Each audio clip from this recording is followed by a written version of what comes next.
Nasabat ng Police Regional Office 3 ang tinatayang aabot sa 150 milyong pisong halaga ng puslit at hindi rehistradong sigarilyo sa isinagawang operasyon sa Bulacan kahapon ng umaga.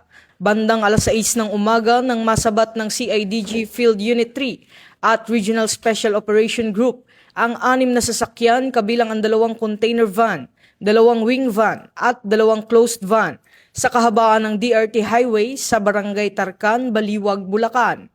Kasabay nito inaresto ang 19 na katao na kinabibilangan ng mga driver at pahinante ng mga nasabing sasakyan. Umaabot sa mahigit 2,000 master cases ng sigarilyo ang nakumpiska at kasalukuyang nasa kustudiya ng RSOG-3 para sa tamang dokumentasyon. Patuloy namang inaalam ng mga otoridad ang pinagmulan at may-ari ng mga puslit na produkto habang nahaharap sa kasong paglabag sa Tax Reform Act of 1997 at Graphic Health Warning Law ang mga naaresto. Ito ang bagong PNP para sa bagong Pilipinas, serbisyong mabilis, tapat at nararamdaman.